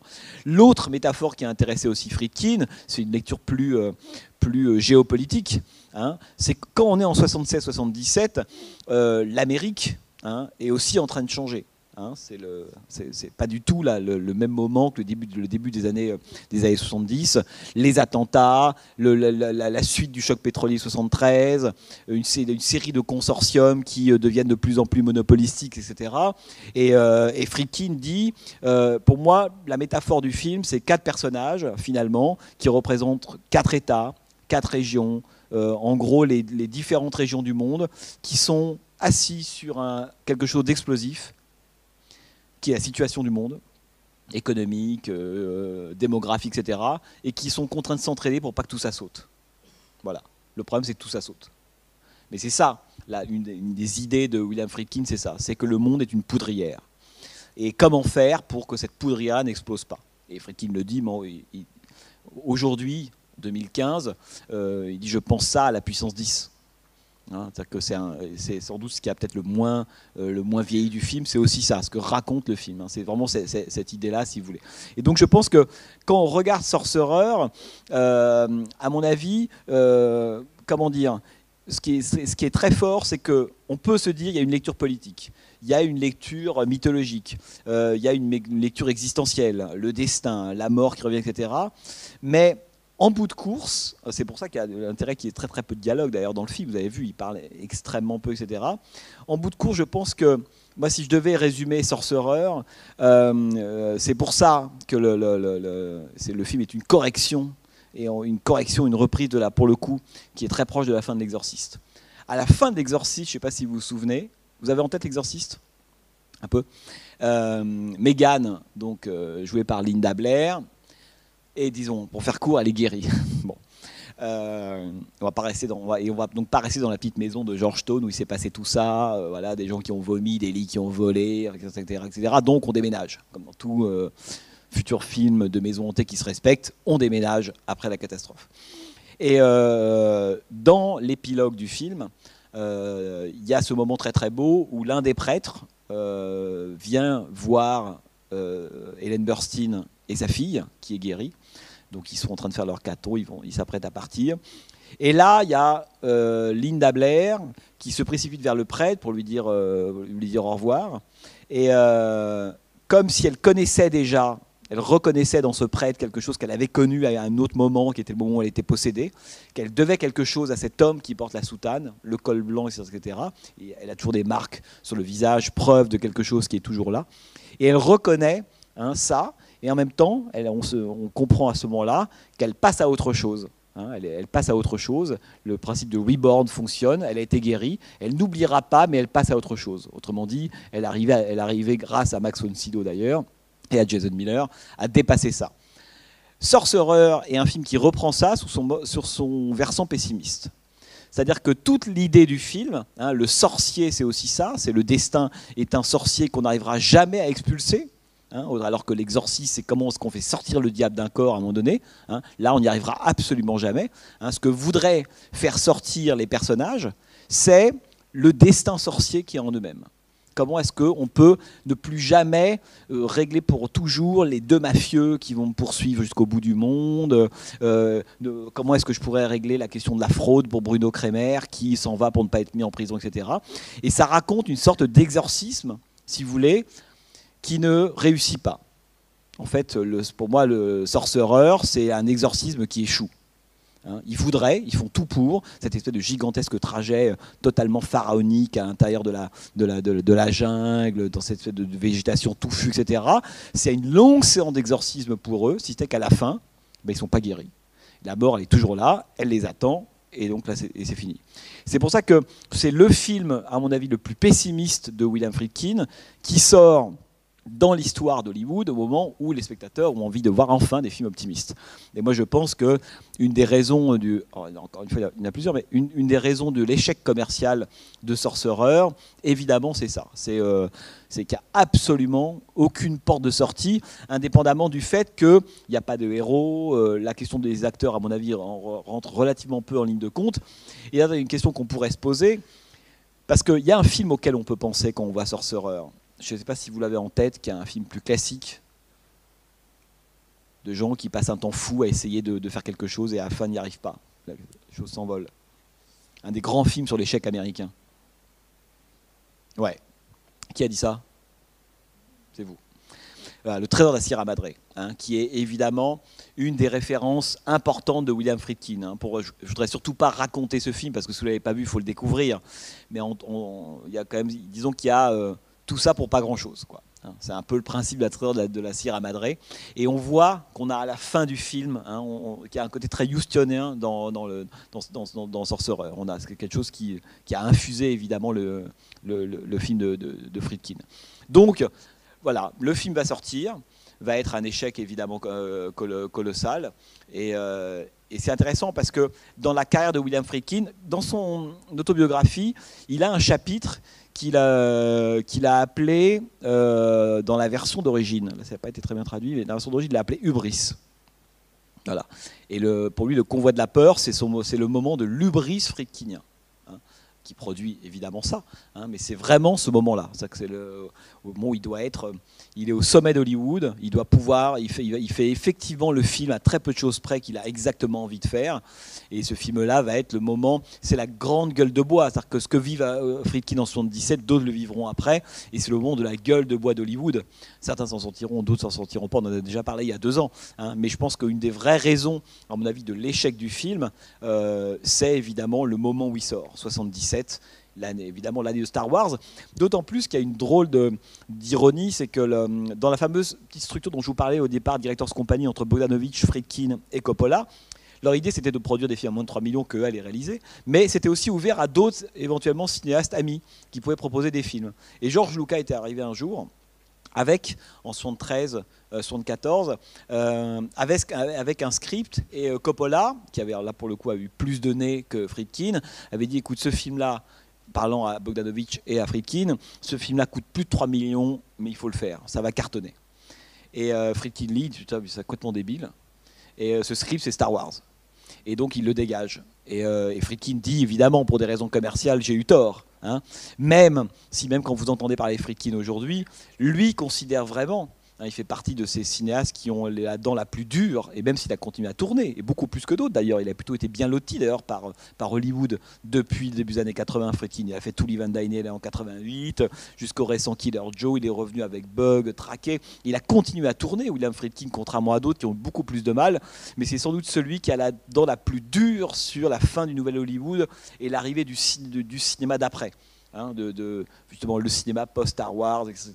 Même quand on l'entend aujourd'hui, il s'en prend aux super-héros, il dit ça rend complètement débile les gens, c'est une catastrophe pour le cinéma, et pas qu'hollywoodien, international d'ailleurs, les films de super-héros. Bon. Parce que Friedkin avait une très belle phrase à l'époque de la sortie de Star Wars, où il comprend, parce qu'évidemment, à moins d'être idiot, on comprend que si les gens vont voir Star Wars, c'est mort pour d'autres, et que la donne est en train de changer. Il avait dit le problème, c'est que dans les années 70, et notamment avec des personnages comme ceux de Sorcerer, on était dans des personnages qui étaient mélangés. Bien, mal, on était dans une espèce de zone assez imprécise. En tout cas, l'enjeu n'était pas d'avoir des héros, c'était même plutôt des anti-héros d'ailleurs. C'est là-dessus que s'est construit l'essentiel du cinéma américain de cette période-là. Et Friedkin dit, le problème c'est que quand Star Wars est arrivé, et que le merchandising est arrivé, et que les gens sont allés voir le film en masse, et ont voulu aller acheter des figurines de Luke Skywalker, ces trucs-là, etc. D'un seul coup, on nous a demandé non plus de faire des personnages de cinéma, mais de faire des figurines animées. Et je pense que c'est totalement juste, hein, c'est-à-dire que le film Sorcerer, c'est aussi un film de personnages qui sort à un moment où l'ère de la figurine est en train d'arriver au cinéma. Voilà. Où il faut avoir des poupées. Alors, est-ce qu'on imagine une poupée Roy Scheider ? À quoi ça ressemblerait une poupée Roy Scheider ? Non, mais ça m'intéresse. Je veux dire, à quoi ça ressemble ? Est-ce que c'est le moment où il est le petit macro le petit escroc du début ? Est-ce que c'est le moment où il ressemble à Lazare ? Est-ce que le moment où il est à la fin un peu dépité ? Est-ce que c'est le moment où il tape avec sa machette ? C'est quoi le bon Roy Scheider, hein ? C'est que cette idée des personnages qui sont multiples, comme Popeye Doyle. Est-ce que c'est le moment où il est flic, au moment où il pète les plombs, le moment où il est aussi violent que les criminels ? Cette espèce de complexité du personnage, évidemment, ne peut pas devenir une figurine. Et Friedkin en a toujours énormément voulu. En fait, il en voulait à la fois au film qui se faisait et aussi, sans doute, au cinéaste américain de Nouvelle Hollywood, au milieu, à partir de 75-76, de ne pas avoir su prendre le pouls de ça, hein, d'avoir continué à faire leurs films dans leur coin, tous hors sol, avec le succès qu'ils obtenaient, ils avaient perdu le contact avec la réalité, et une nouvelle génération, pendant ce temps-là, a tranquillement préparé le terrain et a pris le pouvoir. Et après, pour eux, c'était beaucoup trop tard. Hein, je pense Friedkin s'en veut aussi, hein, de ne pas avoir été plus concerné par l'état du public et d'avoir su le diriger de façon plus subtile que ce que c'est devenu dans les années 80. J'avais vu que Le Salaire de la peur, mais dans les années 65, par là. Donc j'étais surprise parce que j'avais un souvenir de ce film, et un souvenir, je n'ai pas revu. Et moi, j'avais le souvenir qu'effectivement, j'avais été angoissée par le transport et je voulais qu'ils arrivent à bon port. Alors que là, c'est vraiment un autre film, quoi. C'est-à-dire qu'en fait, j'ai pas ressenti la même angoisse. Par contre, effectivement, il y a toute la première partie de mise en place des personnages qui n'existe pas dans Le Salaire de la peur. Mais j'ai trouvé que c'est intéressant. Enfin, c'est un autre film. Et il est bien, mais c'est autre chose. Oui, mais d'ailleurs, il y a quelque chose dont je ne vous ai pas parlé, et d'ailleurs qui est très différent des rapports notamment entre Montand et Charles Vanel. Et d'ailleurs, Friedkin dit que des années plus tard, il croisera un jour Yves Montand à Saint-Paul-de-Vence, qui viendra le voir en lui disant « Votre film est formidable ». Et Montand aimait beaucoup cette version-là, cette version du Salaire de la peur. Mais il y a aussi quelque chose d'intéressant, c'est le rapport au passé dont je ne vous ai pas parlé. C'est que, à mon avis, et c'est quelque chose qu'on doit ressentir assez fortement quand on voit le film, une des dimensions tragiques du film, c'est qu'on sent que ce sont des personnages qui ne peuvent pas ne pas avancer. Et je pense que ça, Friedkin le montre très très bien. C'est-à-dire qu'ils se sont mis quelque part, dans leur prison, ils végètent, voilà, comme ils peuvent, etc. Mais ce sont des personnages qui, doivent totalement supprimer l'idée du passé. Hein, ils ont changé d'identité, etc. Ils regardent d'un mauvais œil dès qu'on leur pose des questions éventuellement sur ce qu'ils ont été auparavant. Et ils ne peuvent qu'avancer. Mais tout le problème du film, c'est qu'ils ne peuvent avancer, mais vers quoi ? Et je pense que le côté nihiliste du film, c'est que ce sont des personnages qui n'avancent que vers ce vers quoi ils doivent aller, c'est leur propre mort. Leur sort est jeté. Ce qui fait que on pourrait dire que une des chevilles dramatiques dans le film, c'est ça, c'est l'arrêt et avancer. Dès qu'il y a un arrêt, il y a de la panique, il y a du stress, il y a du danger. Que ce soit des rebelles, ou pseudo-rebelles, que ce soit un arbre qui bloque la route, que ce soit un pont qui bloque la route, etc. On voit bien que les moments de grande tension du film, ce sont les moments où le camion s'arrête. On ne peut pas continuer à avancer. Mais c'est une course qui est contre-productive dans le film. Évidemment, on nous fait croire que l'arrivée au puits enflammé est la vraie destination du récit. Oui, d'un point de vue scénaristique, mais d'un point de vue existentiel, on voit bien que c'est rien du tout, une fois qu'on a atteint le puits, et alors ? Ce qui fait que le film, il se fonde terriblement sur cette idée finalement d'une avancée, mais presque obligatoire, une course vers la mort. Ils ne peuvent jamais s'arrêter, et ils ont conscience en même temps qu'ils ne peuvent pas s'arrêter, et qu'au bout, il y a exactement la même chose. Moi, j'adore la mort de Bruno Kremer, parce que c'est le moment où là, il nous piège, Friedkin. Donc là, a priori, les gros obstacles ont été franchis, un début de relation entre ces deux-là commence à se tisser. Qu'est-ce que vous faisiez ? Est-ce que vous avez des enfants ? Non, pas d'enfants. Et là, il ressort pour la première fois la montre, exactement au moment où il sort la montre avec l'inscription 10 ans d'éternité, encore une fois, là le pneu explose. Entre parenthèses, je ne sais pas si vous l'avez vu au début, mais le pneu n'explose pas. Hein, ils se font tirer par les rebelles. Je ne sais pas si on le comprend la première fois quand on voit le film. Hein. C'est que, c'est pas le pneu qui explose sur le rocher. Hein, c'est que ce sont les rebelles qui ont tiré sur le pneu les 2 fois. Et ce qui est beau, pourquoi je parle de ça, mais très rapidement, parce que je voudrais pas assommer le film par des lectures, c'est que un des principes de Sorcerer, qui est un des grands principes évidemment pour le coup de la fiction américaine, c'est le principe de l'avancée, et c'est cette idée que vous savez, quand l'homme américain prend la route, généralement, il sait 2 choses. 1, ce qu'il va trouver en bout de course, c'est jamais ce qu'il a prévu d'y trouver. Et 2, quand il veut revenir, son origine elle a disparu. On en a déjà parlé ici à l'époque du road movie, notamment d'Alfredo Garcia, de Peckinpah, etc. Là, c'est la même chose. C'est-à-dire que le seul moment où Bruno Kremer sort quelque chose qui renvoie à quelque chose du passé, dehors du rétroviseur, du retour en arrière, hein, parce que ça veut dire quoi? Il dit, finalement, peut-être pouvoir revoir ma femme. Quand il sort la montre, il se remet à remettre en route ses souvenirs, à le partager avec quelqu'un d'autre, ça devient un réel possible pour lui. Autrement dit, j'ai franchi mes ponts, voilà, mes caisses, etc. L'idée que je vais pouvoir rejoindre la Terre, enfin le monde des vivants, plus précisément, à nouveau, elle refait son chemin. Et on sent que ça retravaille en lui. Son expression, elle change. Entre les deux, tout change.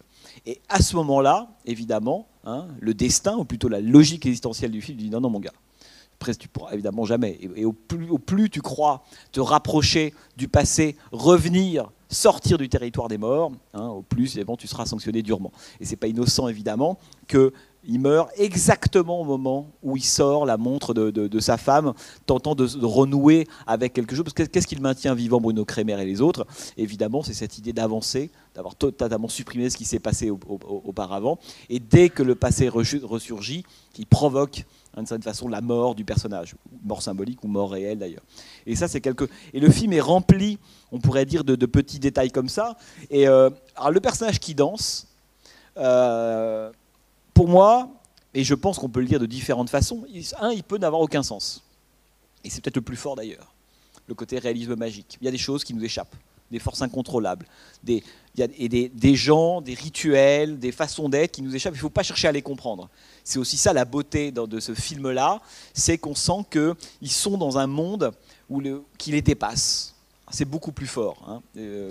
Et on voit bien que leurs tâches, on a presque par moments le sentiment d'être devant Fitzcarraldo. Hein. Je vais construire un opéra en plein cœur de la jungle amazonienne. Voilà, et on sent qu'il y a des moments où les tâches auxquelles ils sont contraints d'accomplir, elles sont démesurées à l'échelle humaine. Hein, d'où le côté herzogien. On sent qu'il y a une autre couche dans le film. Si on est à un niveau strictement humain réaliste, bof. Mais le côté magique, hein, la puissance magique du film vient aussi évidemment de ça. Cette espèce de présence permanente d'un surniveau, on pourrait dire magique. Donc, nous, on a tendance à vouloir tout interpréter en se disant, bon alors voilà, de tel personnage, hein, et puis lui, celui qui danse. Alors moi, je pense que c'est plus beau si on l'interprète pas. C'est plus beau si on ne comprend pas ce que fait ce bonhomme, par exemple. Voilà. Et je ne sais pas, parce que je n'ai pas à savoir. Et les personnages ne savent pas non plus. Ce type, il est là, il danse, est-ce qu'il nargue, etc. Ou alors, c'est une espèce de déclinaison permanente. On peut se dire ça. On peut se dire que tous les personnages un peu énigmatiques du film, la femme, le type sous le feuillage pluvieux, l'homme qui danse, ce sont des signes prémonitoires, ou ce sont des moments où le destin dit va par là. Hein, c'est au moment où le destin fait retour. Hein, l'autre, il dit ne veut pas répondre. Hein, c'est vachement intéressant, ça. Il ne veut pas répondre sur l'endroit de la bifurcation. Est-ce qu'il faut aller à droite ou il faut à gauche? Et l'autre, on peut considérer que c'est un peu le destin qui nargue ces personnages, qui sont eux, à l'occidental, sur leur camion, en train d'avancer, qui pensent que si on y arrive, on va s'en sortir, on aura de l'argent, etc. On va échapper à notre destin qui est inscrit depuis le prologue du film. Et eux, oui. Oui, c'est vrai. Oui. Oui, mais enfin, il répond pas à la question, c'est vrai. Mais ouais. Oui. Non, mais tu rentres chez toi et bien sûr. Pumas est mort, tu vois. Oui, mais parce que je voulais pas tout de suite être sur le terrain symbolique. Oui, bien sûr, il dit ça. Bah oui. Enfin, il y a des indices quand même. Oui, mais ce que je veux dire, c'est que quand on lui dit est-ce qu'il faut aller à droite ou à gauche, il ne répond pas sur la question qu'on lui pose. C'est ça qui est intéressant. Évidemment, qu'est-ce qu'il répond après? Honnêtement, il répond à l'adresse de qui? Oui, mais c'est moi. Ouais, peut-être. Mais je trouve ça moins fort. Je suis d'accord. Mais c'est moins fort que si on dit rentre chez toi. Lui ne pourra le comprendre qu'à la fin. C'est-à-dire que quand Roy Scheider entend, disons, les personnages, peu importe, il entend rentre chez toi. Pour moi, c'est à l'adresse du spectateur d'abord, parce que lui commence à comprendre que c'est pas le même niveau. L'autre, il est en train de transporter son camion, il n'a pas envie d'entendre parler philosophie avec un type qui vient de non, c'est à droite ou à gauche, rentre chez toi, non. Bon. Par contre, ce qui est intéressant, c'est qu'au fur et à mesure du déroulement du film, à la fin, on peut se dire qu'il a compris ce que l'autre lui disait. C'est pour ça qu'il danse avec la femme, parce que chez toi, c'est là. Vous comprenez ce que je veux dire? Je pense que c'est ça que j'aime beaucoup dans le film, c'est que là, Roy Scheider ne dit pas à la fin, pour moi c'est une des plus belles séquences du film, du cinéma de Friedkin d'ailleurs, il ne se dit pas « Ah, ça c'est chez moi », mais c'est chez lui. Chez lui, c'est cette espèce d'endroit avec cette femme-là qui l'attend. Cette femme, elle l'a attendu. Tu vas faire tout ton trajet, tu vas transporter tu vas croire que, etc. Mais au fond, c'est là que tu vas revenir. Parce que chez toi, ça veut dire chez les morts, c'est là. Et donc, il y a plusieurs lectures possibles. C'est pour ça que, pour moi, le seul... et d'ailleurs j'en parlais avec Jean-Paul tout à l'heure, pour moi le seul risque de Sorcerer, c'est de rentrer dans une espèce comment dire, de logique herméneutique folle. Vous voyez, parce que le film prête un peu le flanc à ça. Enfin, à la fois c'est très bien, mais c'est bien, mais il faut le garder pour soi. Vous voyez ce que je veux dire? Parce que sinon, dans le film, tout prête à interprétation. Et le lézard, et le cadavre, et les calcidés, et les machins, et l'Amérique, le capitaliste, le dictateur installé par, bien sûr. Mais je pense que le film, moi, il m'a toujours semblé que les films qui étaient à un niveau existentiel ou métaphysique sont plus forts que les films politiques. Voilà, c'est ça que je veux dire. C'est-à-dire qu'il y a du politique dans le film, évidemment. Friedkin a mis des choses. On sent que par rapport à la situation de l'Amérique des années 70, aux interventions au Chili, Nicaragua, bien sûr qu'on peut voir tout ça. Mais au fond, ça, avec le temps, en fait, on doit presque l'oublier. Je pense que le film est plus fort. Je suis d'accord avec vous, hein, mais je pense que sa dimension universelle. D'ailleurs, c'est presque un film muet. Je veux dire, je pense que Sorcerer, vous enlevez les dialogues, vous gardez la musique d'Angel Dream, etc., mais c'est un film qui n'a quasiment pas besoin de dialogue, me semble-t-il. Enfin, je pense qu'on pourrait presque imaginer, comme va le faire George Miller avec Mad Max, on pourrait presque imaginer, c'est une version comme ça, pas muette, hein, mais une version sonore, mais sans dialogue de Sorcerer. Avec un ou deux cartons, ça suffit. Ils sont là au début, Jérusalem, Veracruz, etc. Et réfléchissant, je ne sais même pas quel est le dialogue qu'il faudrait garder. Sauf peut-être celui-là. Il n'y en a qu'un, ça serait assez beau, cela dit. Oui, quand ils choisissent les pierres, on est dans un muet où j'ai eu même l'impression tout d'un coup que tu n'avais même plus d'ambiance sonore, un peu comme tu peux les avoir dans M le Maudit, que j'ai revu récemment, où tu as des moments de silence total, mais sans son d'ambiance. Et cette scène, j'ai trouvé ça incroyable par rapport à la notion de film muet. Cette scène, tu as l'impression d'un silence complet, mais artificiel. Il y a des grandes séquences dans le film où on oublie que les personnages savent parler. Ou que c'est plus vraiment l'enjeu. Hein. C'est la fameuse séquence du pont, par exemple. Je veux dire, elle se passe de... Et moi, j'aime bien l'idée d'ailleurs que les personnages ne parlent pas leur langue. Ça crée aussi, sauf encore une fois Roy Scheider, et encore Roy Scheider, non. Bien.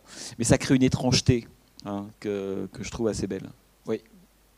Oui, juste deux, trois trucs. Moi, il y a un truc qui m'a, par rapport à l'histoire où l'angoisse naît quand ils avancent pas. Il y a quelque chose qui m'a frappé à la fin, c'est quand il arrive zigzagant en portant sa caisse. On a l'impression qu'il franchit une ligne d'arrivée. Ça m'a fait beaucoup penser à On achève bien les chevaux, en fait. C'est Michael Sarrazin qui zigzague sur la piste pour un truc qui est complètement vain, quoi, finalement, à l'arrivée. Il y a un autre truc dont vous n'avez pas parlé, qui est quand même super frappant dans le film, et qui, à mon avis, a bien plombé le film dans son aventure commerciale, c'est le choix des gros plans systématiques. C'est quand même sur un film comme ça, qui peut être une forme d'épopée, quoi, faire des gros plans plutôt que de faire des plans larges très hollywoodiens, c'est quand même super casse-gueule. Et donc du coup, on est vraiment sur une vision On est vraiment centré sur le tréfonds des personnages et on est vraiment complètement là-dedans, quoi. Qui est vachement, ça a un côté vachement envoûtant, quoi, du coup. Bah oui, je suis d'accord. Mais après, oui, gros plan. Mais une fois qu'on s'est dit que c'était pas une syntaxe classique au sens où alors je pense à ça parce que le production designer du film, John Box, c'est le production designer des films de David Lean. Je ferme la parenthèse. Mais non, mais ce que je veux dire par là, c'est que le style de Friedkin, c'est ça. Hein. Enfin, je veux dire, si vous revoyez aujourd'hui French Connection, vous regardez To Live and Die in LA, tous les films qu'il a pu faire, notamment dans les années 70, c'est quelqu'un qui a été formé au reportage, au documentaire, au direct, à la télévision, à la prise sur le vif, ce qui est aussi une marque stylistique de l'époque. Donc oui, en même temps, moi je me dis que par rapport aux deux bornes du film, on pourrait dire le réalisme et la magie. Bon, dans les deux cas, ça veut dire quoi ça veut dire que le réalisme fait qu'on est collé aux personnages, c'est qu'on suit leurs actions, hein, effectivement, sous caméra à l'épaule assez fréquemment, etc. Donc ce qui peut donner l'impression qu'on est collé à l'action, qu'on est à l'intérieur des événements, etc. C'est vrai qu'on n'a pas du tout, et d'ailleurs avouez que ça jurerait terriblement, le plan d'exposition, d'installation, pour venir de loin, puis on se rapproche, oui, c'est pas Balzac, quoi. Donc, voilà, ça serait atroce. Donc non, au contraire, on est tout de suite dans les détails qu'on prélève et qui comptent. Hein. Je pense que Friedkin est très très bon pour ça, c'est-à-dire qu'il sait vraiment aller en 4 plans. D'ailleurs, si vous avez l'occasion de revoir le film, vous regardez là, même pas les 10 premiers plans qui installent l'ambiance du village. C'est extraordinaire. En 10 plans, j'ai l'impression de suinter déjà. Alors qu'un mauvais cinéaste, je veux dire, il n'arriverait jamais à retranscrire ça. Le moment où Francisco Rabal débarque de son espèce d'avion miteux, le taxi miteux, et, il arrive en retournant le dollar, l'idée géniale du tue-mouche qui vient récupérer. Bon, après, il faudrait rentrer dans le détail, mais c'est extraordinaire. Bon, mais en même temps, le gros plan, par opposition à ce que vous pourriez appeler le plan d'ensemble, un peu rassurant, qui installe un paysage. Regardez comme c'est beau, là on a tourné. Avouez d'abord que le type n'aurait pas compris grand-chose. C'est-à-dire que si d'un côté, il magnifie le paysage façon chute d'Iguazu, et puis derrière, on va aller montrer des types qui se font massacrer par la chute des puits. Vous voyez, il faut savoir sur quel terrain on joue dans la vie en général. Hein. Et là, en l'occurrence. Donc, ça se comprend comme ça. Mais surtout, sur la question effectivement du style de William Friedkin. Ça a toujours été comme ça. Hein, c'est William Friedkin, y compris dans la fameuse séquence de poursuite de French Connection. Revoyez-la aujourd'hui. Hein, il va chercher les plans extrêmement précis qui introduit l'idée de vitesse systématiquement. Il y a très peu de plans d'ensemble dans la poursuite de French Connection, qui d'ailleurs ralentirait, bon ça serait trop long, mais moi Walter Hill m'avait expliqué un jour pour quelle raison la poursuite de Bullet, comment elle fonctionnait, comment ça marche une poursuite de voiture au cinéma. C'est génial, c'est un truc qui m'a toujours passionné, mais bon. Ce que je veux dire par là, c'est que ça c'est le côté réalisme, l'immersion dont vous parlez, etc. Et surtout un peu de teneur éthique, quoi. Je veux dire, bon, il y a un moment donné, encore une fois, il faut choisir. Et surtout, je pense que le côté magique permet ça. Le côté magique, ça veut dire quoi? Ça veut dire qu'on va prélever à l'intérieur du cadre et de l'espace des personnages, un geste, un insecte, une flaque d'eau, je sais pas, une vitre, un mouvement, qu'on va sortir de leur contexte. Le magique, il est là dans le film. Attention, hein, c'est pas du tout un moment magique parce que quelque chose de magique se produit. Qu'est-ce qui est magique? C'est le fait que Friedkin, à certains moments, dans la façon dont il met en scène, prélève ou met exagérément en valeur quelque chose qu'on ne comprend pas le sens ou comment ça s'inscrit dans le continuum. Il dit là, un insecte. Ah bon? Là, ce bonhomme qui est là. C'est-à-dire que le magique, c'est comme l'étrangeté. Vous voyez, c'est une façon de traiter quelque chose qui est totalement normal, comme l'étrangeté freudienne, quoi. C'est comment traiter quelque chose de totalement normal, mais de mettre sur cette chose-là un voile d'étrangeté. Pourquoi? Parce qu'on lui donne une importance presque exagérée par rapport à ce qu'on attend, ou parce qu'on le met dans un univers qui n'est pas le sien, on le délocalise. Hein, l'étrangeté, on la crée par la position, par le regard qu'on porte et pas du tout par l'objet. Et dans le film, à aucun moment, on a des moments magiques. Évidemment pas, c'est pas le contenu de ce qui est montré, mais c'est la mise en scène de Friedkin qui joue notamment avec ça. C'est-à-dire qu'il va prélever au même niveau, que ça peut être une roue de voiture, le visage d'un homme, un verre de whisky, et puis un insecte, un grillage, une flamme, flaques, etc., etc. Tout ça, la magie, elle vient de là, hein, du fait que les hommes, les choses, les matières, l'eau, les insectes, tout ça en fait vibre autour d'une même pulsation. On le sent terriblement dans Sorcerer. C'est le côté herzogien de Friedkin, enfin en tout cas de ce film-là à mon avis. Quand vous voyez aujourd'hui Aguirre, enfin, souvenez-vous de la fin d'Aguirre avec les singes. Bon, bref, c'est qu'on sent qu'à un moment donné, l'homme, il est ni plus ni moins qu'un élément de la nature. Et c'est ce que raconte Sorcerer. Hein, c'est ça que j'aime, c'est l'effet on pourrait presque dire, d'écart constant entre les hommes qu'on a vus au début, qui étaient des hommes occidentaux. L'un dans son salon du 16e, l'autre dans le Queens, enfin voilà. Hein. Et on les a mis quelque part ailleurs, ce qui déjà en soi est un geste magique, hein, c'est-à-dire qu'ils sont complètement déportés par rapport à leur lieu d'origine, un petit peu perdus, etc. Et là, à partir de là, ils ne seront jamais raccord avec le lieu qu'ils occupent. Hein, c'est ça qui est très très beau, y compris... Enfin, ce grand moment, c'est cette heure et quart de traversée des camions. C'est quelque chose qui est hors norme, qui est pas à l'échelle humaine, hein, et Friedkin le filme comme ça. La démesure dont on parle, notamment la séquence du pont, c'est pas pour le plaisir d'avoir une séquence démesurée, ça n'a aucun intérêt. C'est qu'on sent qu'il y a des forces, hein, on pourrait dire physiques, élémentaires, bien plus fortes autour des personnages et de ce qui se passe dans leur destin et dans le monde que ce qu'on pensait au début. Ce qui est intéressant, c'est qu'au début du film, on a vraiment un film qui a hauteur d'homme.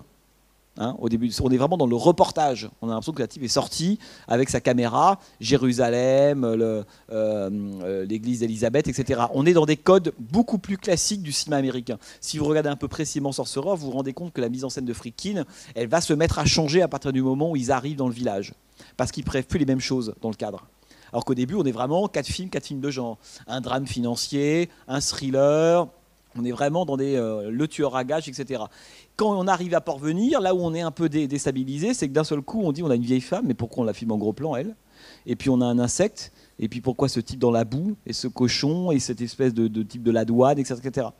C'est intéressant, parce que nous, en tant que spectateurs, et encore une fois, je ne veux pas alourdir le film, mais en tant que spectateurs, il change notre focale. C'est-à-dire que nous, on est contraints, il ne la change pas dès le début. Il nous dit, ok, il y a un film américain pendant 25 minutes. Hyper efficace, l'homme qui a fait French Connection vous fait le prologue, voilà, d'accord. Ouais, juste après Yann. Et après, ils arrivent à Port-Venir, et alors là, le type a changé, la mise en scène a changé. Et nous, il faut qu'on recale notre regard à cette nouvelle façon de voir les choses. Au début, on était les Occidentaux qui pensent toujours qu'ils sont en hauteur du monde, voire même qu'ils le maîtrisent, ça totalement auto-centré. Quand on arrive à Port-Venir, c'est plus le cas du tout. Et c'est assez déstabilisant en tant que spectateur. Ouais. Ah, pardon. Enfin bon. Ça me fait penser un peu à un thriller qui aurait été réalisé par Jodorowsky. Ouais, alors vous voyez, si vous parlez de Jodo, je comprends. Non, c'est marrant que vous parliez de Jodo parce que j'ai magique, réaliste. Ouais. Ouais, je sais bien. Mais chez Jodorowsky, pardon, il y a quand même Jodorowsky, lui, croit vraiment aux manifestations. On pourrait dire du magique, des rituels à l'intérieur même du film. Je sais pas, vous voyez des films comme Santa Sangre par exemple, je ne parle pas de la mort de l'éléphant, etc. Mais il y a quand même dans Santa Sangre des moments où il faut qu'on adhère à cette idée, hein, de la magie qui a lieu, d'une certaine façon. Je pense qu'il y a un côté chez Jodorowsky. Chez Friedkin, pas du tout. À aucun moment, il nous dit ça c'est un truc magique, ça c'est non, pas du tout. Encore une fois, c'est la façon dont il va prélever ces choses-là. Mais je comprends ce que vous dites. C'est aussi, à mon avis, dû au côté sud-américain. Je veux dire, le côté chilien, oui, bien sûr qu'il y a. En fait, on peut penser. D'ailleurs, je pense que de Jodorowsky, c'est certaines séquences de Santa Sangre. Enfin, pour ceux qui, vous avez tous vu Santa Sangre? Qui n'a pas vu Santa Sangre? 2017. Non, mais ça, il faut vraiment voir Santa Sangre, parce que pour le coup, c'est une expérience assez incroyable. Mais enfin, de Jodo, il faut voir, à mon avis, ça, et puis la Danza de la Realidad, Danse de la réalité, qui sont peut-être les deux films. Mais on sent que dans Sorcerer, il y a un imaginaire latino-américain. Voilà. On parlait de Garcia Marquez tout à l'heure, on le sent dans tous les plans. Oui, vous voulez dire un truc, monsieur? Oui. Je me demandais si c'était pertinent de voir qu'il y avait différents types d'enfers dans le film. Un enfer vert, un enfer du crime, un enfer de la machine. L'enfer vert type sud-américain. Il y a et d'autres options. L'enfer de la machine. L'enfer du crime, ce qui est intéressant, c'est de voir qu'ils sont ils ont tous des expertises, l'un en bombe, l'autre au pistolet, l'autre en fraude fiscale et le dernier en pilotage, et que c'est ces expertises qui leur permettent aussi de traverser l'enfer vert. Et aussi sur l'enfer dionysiaque, qui sont de la machine, le lien organique avec les véhicules, et ils l'ont déjà avant d'arriver à la forêt, puisqu'après avoir posé la bombe, ils montent dans le bus, avant de commettre l'irréparable, ils se suicident dans la Porsche.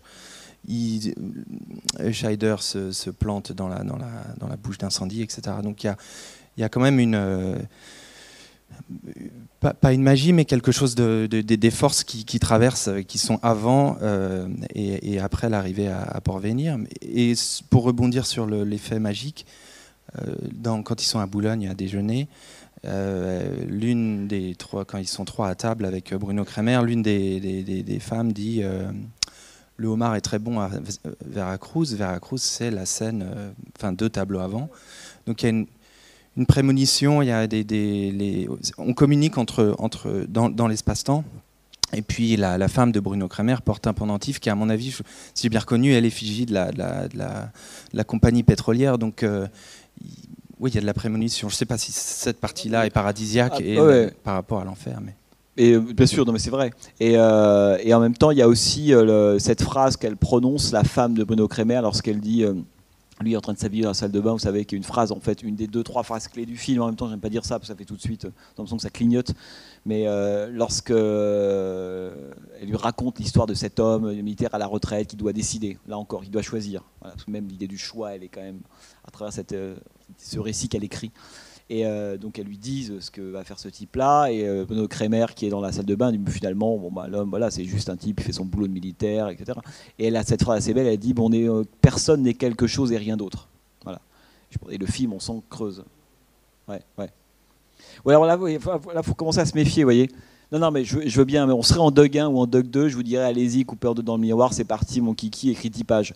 Mais il y a un moment donné, vous voyez, il faut pas faire attention à ça. Hein, parce que ça tue le film et puis c'est pas ça. Voyez. Mais vous voyez, vous comprenez ce que je veux dire. Hein. Bon. Non mais vous, j'accepte ce que vous avez dit.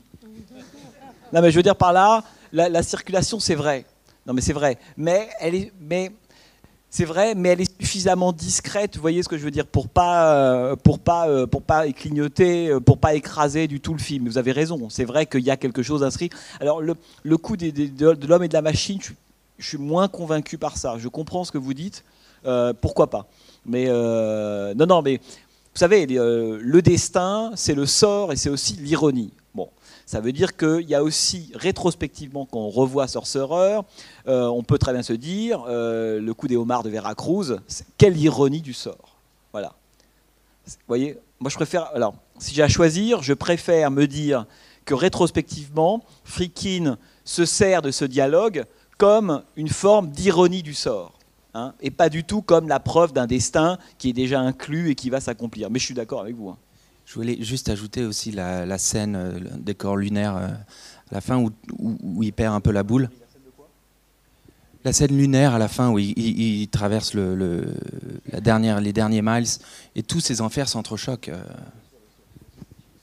Non, par contre, ce qui est intéressant, c'est de voir que là, c'est la conjugaison en tout cas la mise en relation des différentes qualités criminelles des uns et des autres. Mais en l'occurrence, ça ne permet pas de s'en sortir. Hein, mais c'est vrai qu'ils ont tous, effectivement, il y a tous quelque chose. Mais en même temps, comme la question de la morale n'intéresse pas Friedkin. Si on a une lecture comme ça, vous voyez, que ça serait intéressant si on avait un moraliste qui nous dirait, attendez, quand même, les types qui sont là, ces 4-là, ils se mettent ensemble et pourtant ils sont tous du côté obscur de la force. Quoi. Voilà d'où ils viennent. Friedkin, il a toujours dit, Friedkin lui-même, je n'ai pas de boussole morale. C'est une phrase de Friedkin, je n'ai pas de boussole morale. Donc il fait ses films en fonction de ça. Hein. Et on voit bien que cette question du passé criminel, sachant qu'il y a Je veux dire, les criminels ne sont pas les mêmes. Qui nous dit, par exemple, que Francisco Rabal est un tueur à gages qui a fait ça uniquement pour tuer un type qui était bien? Qui nous dit que le type qui a tué n'était pas un autre criminel? Enfin, vous voyez, ça, tout reste extrêmement ouvert, mais on sent que la ligne éthique n'est pas du tout une ligne qui intéresse Friedkin. Friedkin, c'est un cinéaste qui est fasciné par le mal. Hein, c'est ça qui l'intéresse.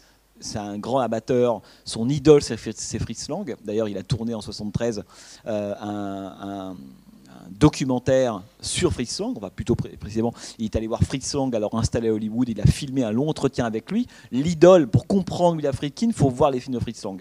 C'est vraiment ça sa clé. Et parce qu'il est fasciné par l'homme qui a fait Mabuse et Aime le maudit. Hein, et puis Fury. Hein, ce moment où justement la morale est extrêmement bousculée parce qu'elle est remise en doute. Je veux dire, dans Fury par exemple, je sais pas, vous avez peut-être ce film-là en tête, on est expert sur Tracy, puis à un moment donné le type devient quand même incroyable, il se venge, il est prêt à faux témoignages, etc. Jusqu'à quel moment on va suivre ce type? Et ça, Friedkin adore ça. Hein, Friedkin, c'est vraiment le cinéaste qui nous... Jusqu'à quel moment on va se laisser fasciner, tenter par le mal, et voilà. Et quand il dit j'ai pas de boussole morale, c'est que c'est pas ça qui l'intéresse. C'est notre capacité, on pourrait dire, à résister au mal tout en tenant compte du fait qu'il est parfaitement fascinant. Et donc c'est pour ça que c'est un cinéaste totalement languin, Friedkin. C'est pour ça que l'idée qu'au départ ce sont des criminels, des escrocs. D'abord, Friedkin ne les juge pas du tout, et on sent qu'il s'en fout un peu. Il s'en sert, à mon avis, plus avec Walon Green qu'un argument scénaristique. Pour quelles raisons ces types-là doivent fuir? Et c'est sérieux, voilà. La prison, la vengeance, etc. Je pense que c'est plus ça que pour mettre sur des rails, hein, vous voyez, d'une lecture un peu morale, la suite du film, en nous disant, et en plus, ces types-là sont des criminels. Bon, si on gratte, on est tous des criminels. De toute façon, c'est l'idée de Friedkin. Si on gratte, on tombe toujours sur du mal chez n'importe qui. Donc c'est pas ça qui, c'est vraiment un cinéaste dont c'est le sujet principal. C'est pour ça que quand il fait French Connection, par moment la frontière entre les flics et les truands, elle est plus que floue. Hein. Je veux dire, et même à la fin, quand même, Popeye Dodd tire sur un flic. Alors, voilà, c'est pas du tout. Alors s'il y a bien, d'où d'ailleurs, j'en ai pas parlé là, mais un des problèmes pendant longtemps qu'a eu aussi Friedkin avec une certaine critique américaine, une critique de cinéma. Hein, c'était pas Don Siegel, Dirty Harry, mais pas loin. Friedkin a souvent été considéré comme un cinéaste un peu droitier, un peu hardcore, quoi. Le type, évidemment. Je veux dire, les cinéastes qui s'intéressent au bien et au mal, qui ont une boussole morale, c'est les cinéastes de gauche. Les cinéastes qui se disent où est la boussole morale sont les cinéastes de droite, de fait. Donc Friedkin est un cinéaste de droite, et c'est à l'américaine. Et c'est vrai que c'est quelque chose qui a souvent coincé dans les années 70, ça. Hein. Je veux dire, on sait souvent de William Friedkin, un type, jusqu'au récent film, d'un seul coup, le titre m'échappe, avec Tommy Lee Jones. 3 enterrements de... Non, le film de William Friedkin, Dans l'enfer du devoir. Non, Dans l'enfer du devoir. Ouais, qui est un film où il se met dans une position d'inconfort incroyable. Hein. Je veux dire, bon, pareil. Et on voit que Friedkin, il va toujours là où ça fait mal, là où on a un problème moral. Hein, il nous dit pas, encore une fois, c'est pas Costa Gavras. Hein. Il va là où c'est compliqué. Voilà. Ouais, on parlait de gros plans tout à l'heure. Il y a une chose chez Friedkin que j'aime beaucoup, c'est plutôt l'utilisation de la longue focale, en fait. Ouais. Et déjà dans L'Exorciste, mais dans ce film aussi, ça c'est un des trucs qui me frappe. J'ai l'impression que les personnages sont complètement englués à chaque fois par ce côté écrasant de la longue focale. Ouais. Et je trouve que c'est ça qui distingue un peu son style en fait. Et c'est vrai, si ce n'est que d'abord, alors vous avez raison, cela dit, je pourrais vous dire que c'est un style qui se développe terriblement dans les années 70 et qu'il y a un maître de la longue focale, c'est Robert Altman. C'est-à-dire que le grand cinéaste de la longue focale, c'est Robert Altman. Mais je suis d'accord. Mais si vous êtes un amateur de longue focale, allez voir les films d'Altman. Là, vous en aurez pour votre prix. Mais c'est vrai. Bon, les amis, je crois que c'est l'heure de clore ce cycle. Je vous remercie, vraiment. Et je vous dis rendez-vous l'année prochaine pour un cycle tout aussi pop et classique, donc autour de John Ford. Voilà. Passez de bonnes vacances.